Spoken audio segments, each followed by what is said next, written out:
Chapter 156. Shizun is good at riding. Chuaning looked Song Chitong up and down. At Chunyon Pavilion, he had thought she possessed a beauty that could topple nations. Up close, he thought she was lovely as a lotus blooming over water, or a rosy sky reflecting the dawn. The world around her set to sparkling by the light glinting from her ebon hair.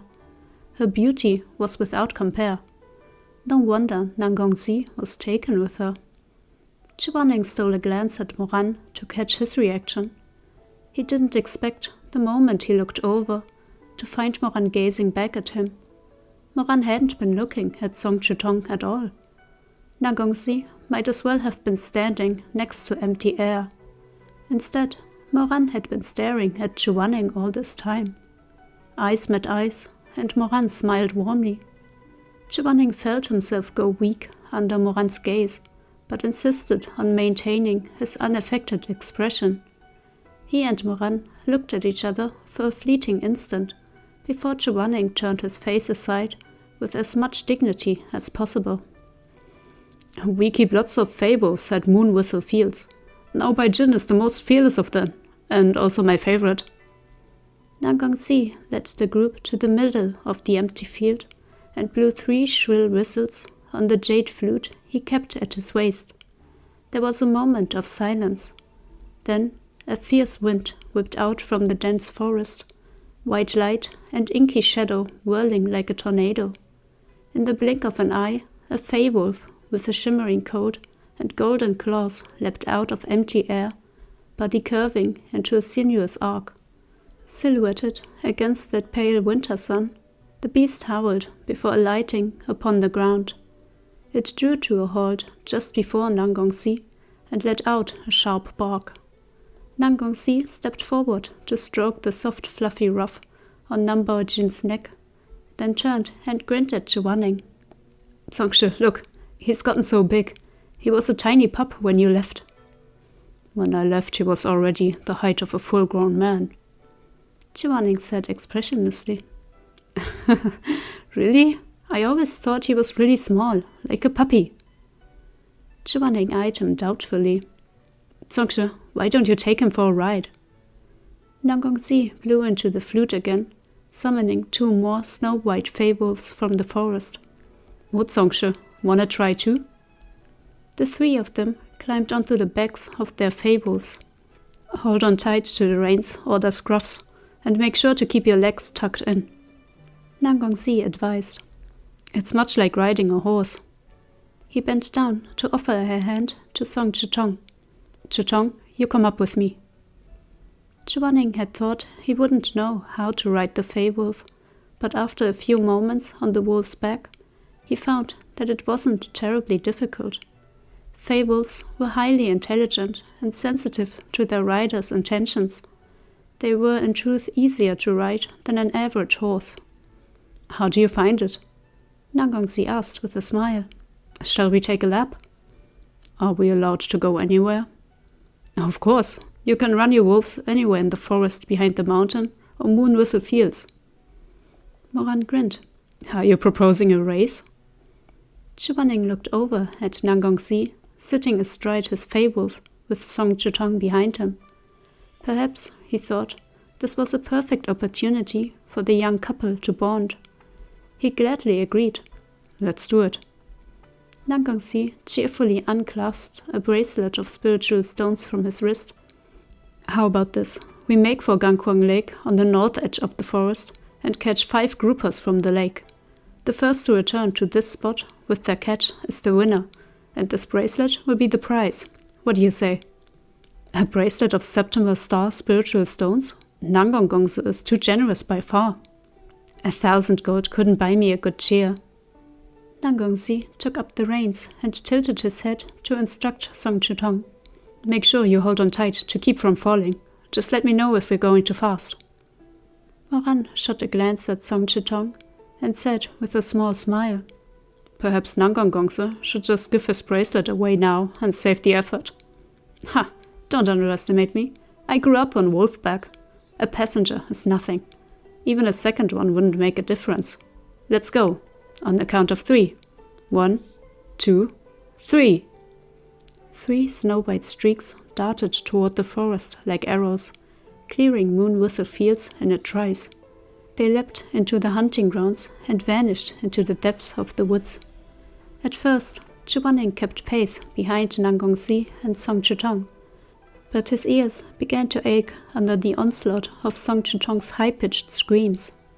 Unable to withstand the girl's affected terror a moment longer, he spurred his wolf on and shot past. As the cries of "Gongzi, slow down!" faded behind him, Chuaning gradually began to see the appeal of riding a fey wolf. These spiritual creatures were incredibly sharp. At the slightest twitch of his fingertips, now Baijin grasped his intent and responded. It was little wonder Nangongzi loved these animals so dearly. The wintry wind stung his face, but Chuaning didn't feel the cold. He looked into the sunbeams scattering through the trees ahead as the ground rushed past beneath his feet like the receding tide. A smile stole across his face. This high-speed dash really was exhilarating. He urged now Baijin on faster, the wolf's claws kicking up dust as they struck the thick carpet of pine needles.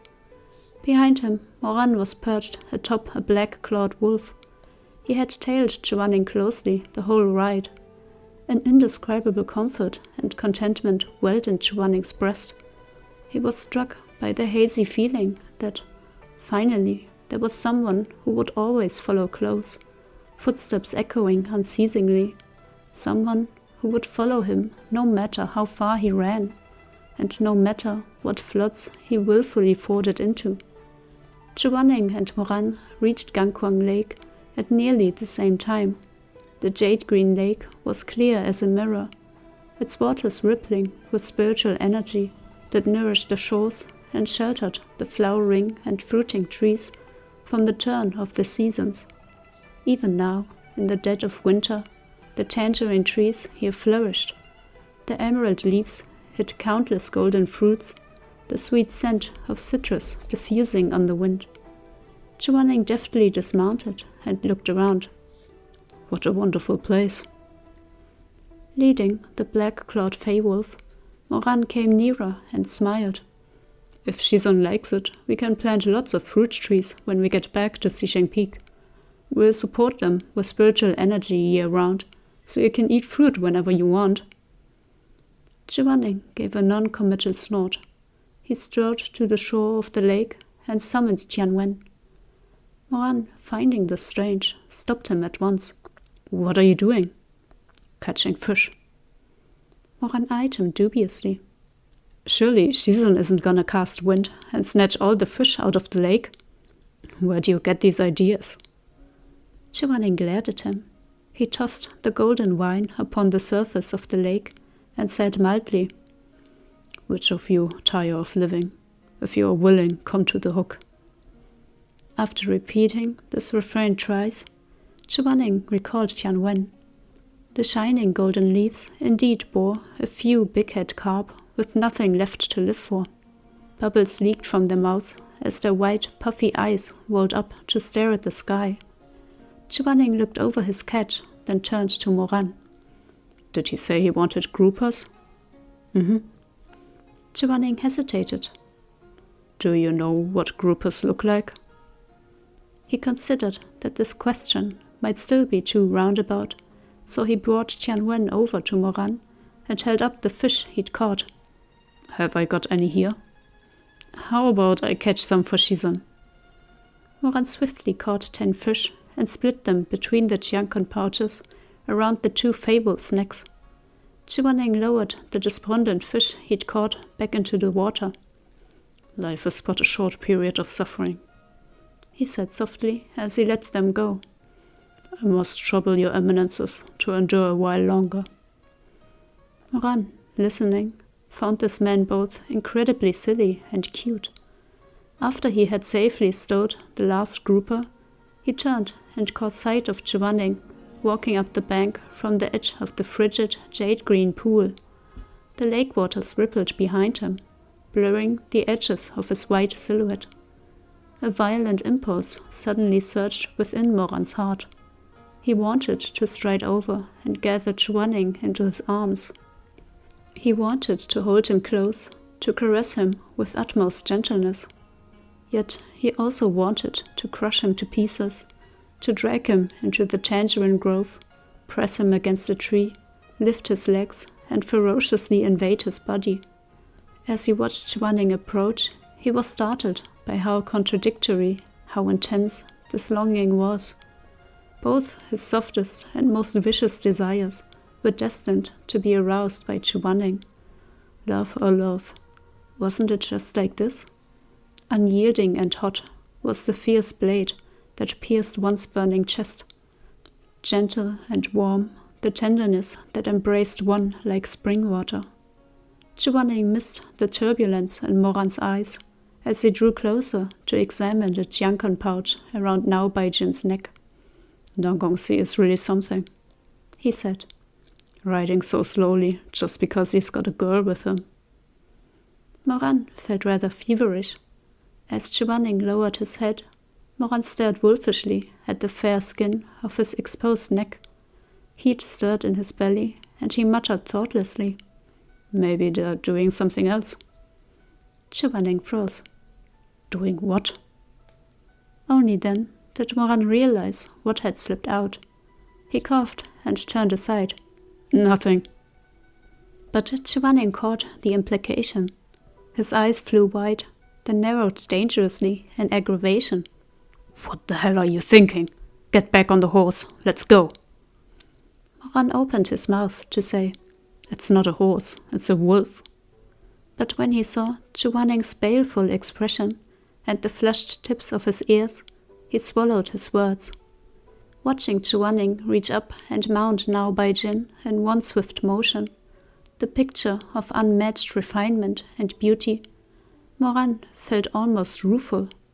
He yearned after him with such single-minded fervor.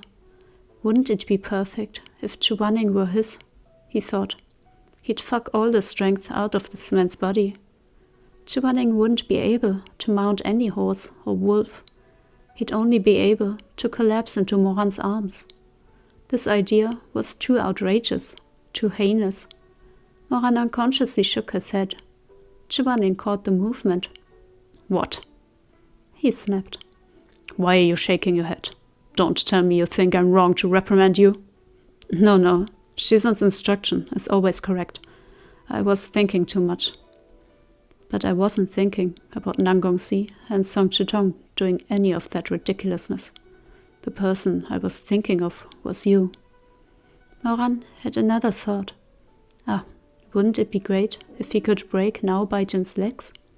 Then Chuaning would have no wolf to ride. Perhaps he'd do Moran the honor of climbing onto his own black-clawed wolf. Moran wanted so badly to hold him again. He was like a man about to die of thirst, reminiscing about the sweet dew he'd once sullied. He galloped at Chuaning's heels the whole way back, drowning in these irrepressible imaginings. When they returned to Moon Whistle Fields, Song Chitong and Nangongsi were there waiting. Song Chitong sat on the ground, one luminous, jade-like ankle extended in front of her, streaked with traces of blood. Halfway through the ride, she had forgotten Nangongsi's warning to tuck her legs in and been cut by some brambles. Though it was a minor injury, Nangongsi refused to ignore it and brought her back at once to dress the wound. Moran glanced at her legs and feet.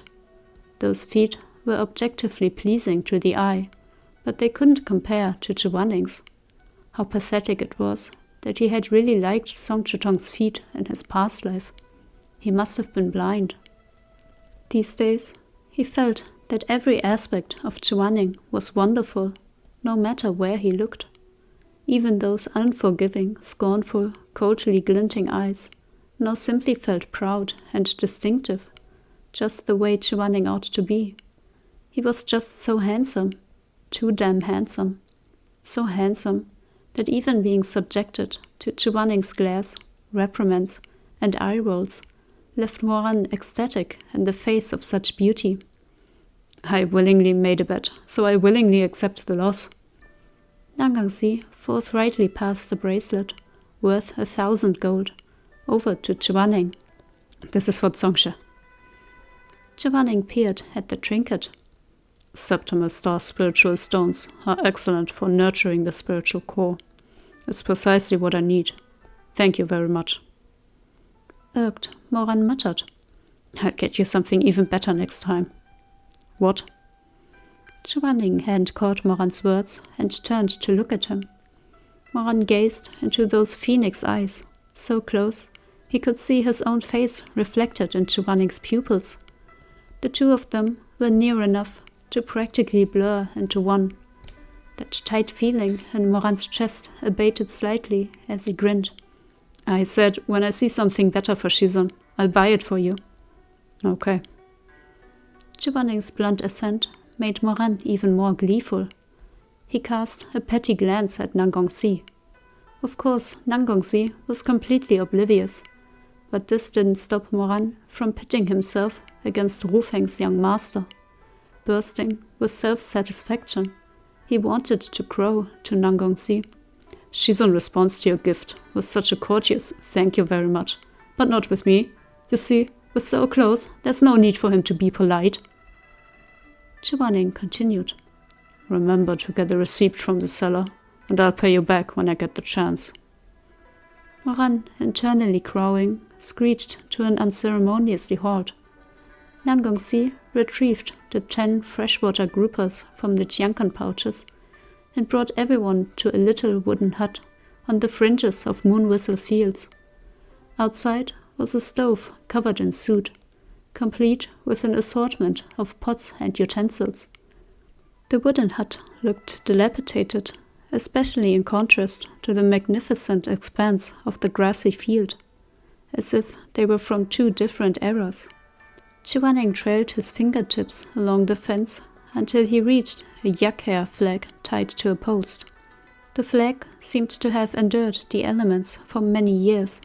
Its once vivid colors faded.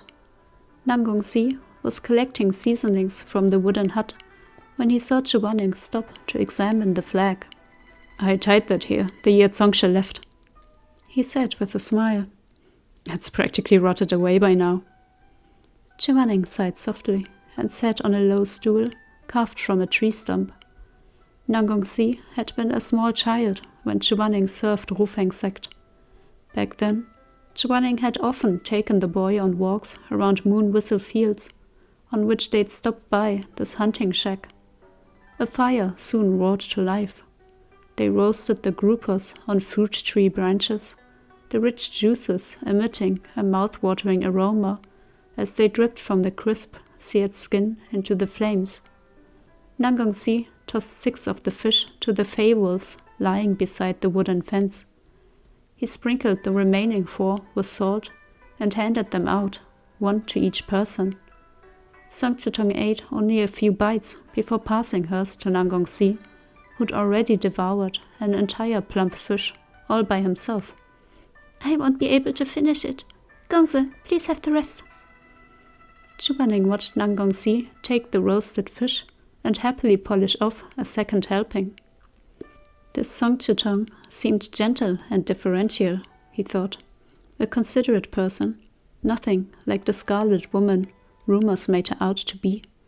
Gossip really couldn't be taken at face value. As he mulled this over, a lotus leaf was pressed into his hand. It contained neat fillets of fish with the bones picked out, the delicate smoke-scented flesh steaming in the cold air. With some astonishment, Chuaning turned to see Moran tucking away the silver dagger he always carried. Shizun, have this, he said with a smile. Where'd you get the lotus leaf? I picked it when I was catching the fish. Moran pushed the fish toward him. Eat while it's hot. It won't taste as good once it gets cold. Chuaning took the lotus leaf, his heart fluttering. Thank you. It was true that he didn't like eating fish with bones, and the tender filleted grouper practically melted in his mouth.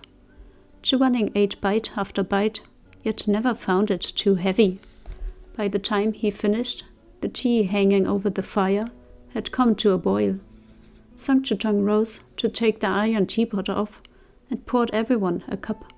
She respectfully offered a teacup to each of the 3 men with both hands.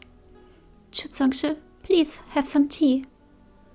Song Chitong held the little porcelain cup in her fine jade-white hands, her arms luminous as the moon, an eye-catching cinnabar mark on the inside of her wrist. Chuaning recalled that at Xuanren Pavilion's auction, the pavilion master mentioned that Han Lin the sage had placed a cinnabar dot of chastity on Song Chitong's wrist. This must be it.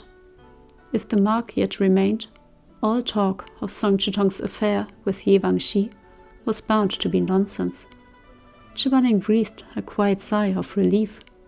Nang Gongxi was a pure-hearted young man, like a wild horse on the plains or a solitary wolf roaming the wild, full of fighting spirit and vigor.